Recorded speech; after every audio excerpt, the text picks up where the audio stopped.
हिरेन साहब, सबका यह मानना था 5 साल पहले कि पीएसयूज़ में दम नहीं है, और अक्सर हमने देखा है कि कोई सेक्टर जब 10 साल के लिए अंडर परफॉर्म करता है तो वह एकदम लीडर बन जाता है। तो क्या पीएसयूज़, भले वो बैंक्स हो या डिफेंस हो, रेलवेज हो या फिर एनर्जी ट्रांजिशन हो, वो they are the leaders of this bull market? Undoubtedly Nikunj, आप देखिए, मतलब best performing stocks are all from, more or less are, lot of them are from PSUs. हालांकि ऑफ लेट मुझे लग रहा है कि थोड़ा यूफोरिक हुआ है कि कुछ जहां भी पीएसयू हो 20, 30, 40, 50% बहुत ही पीएसयू होना चाहिए, स्टॉक बढ़ जाता है। इड़ा में देखिए 35 रुपए का 120 हो गया। But I think overall as a theme,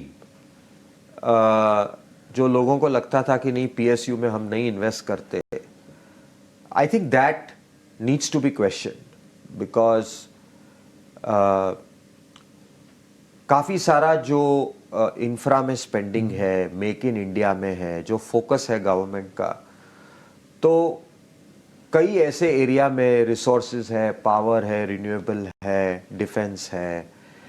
PSUs are big players in this industry, and उनकी बैलेंस शीट इंप्रूव हुई है, उनका गवर्नेंस इंप्रूव हुआ है, और गवर्नमेंट भी फोकस कर रही है कि वहाँ पे ये कंपनियाँ ठीक से परफॉर्म करें और वैल्यू क्रिएट करें, क्योंकि गवर्नमेंट को भी समझ में आ गया है कि इतना सारा वैल्यू अनलॉकिंग हो सकता है।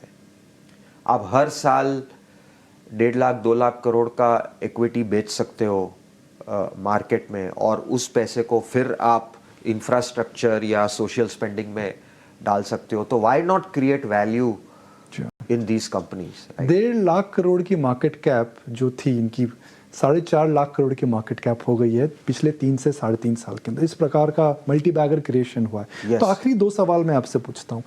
अब अगले सवाल को मैं कैटेगरी वाइज डिवाइड करता हूँ। हमारी ऑडियंस है यंग ऑडियंस जो 30 साल से कम के हैं, उनको क्या करना चाहिए? सेकंड कैटेगरी, जैसे हम कहते हैं they are in their 40s and they still have 10-15 years of good earning visibility in their life, in their careers. और एक 65 प्लस जो जिनके पास अर्निंग्स नहीं है, सेविंग्स हैं, पर सेविंग्स की वजह से ही वह अपनी आने वाली ज़िंदगी चलाना चाहते हैं। अब इन 3 कैटेगरीज को क्या एडवाइस देंगे? देखिए, जो पहली कैटेगरी है 25 के बीच से 30, जो यंग क्राउड है, राइट, आई थिंक उनको तो मैं कहूँगा कि आप सिस्टमैटिकली इन्वेस्ट करिए, या वो सिप हो या रेगुलर इन्वेस्टमेंट हो, क्योंकि जो नेक्स्ट 15-20 साल हैं इंडिया के, वो अनडाउटली गोल्डन ईयर्स हैं। तो चाहे थोड़ा सा कंजम्पशन कम करिए और इन्वेस्ट, सेव और इन्वेस्ट ज़्यादा करिए।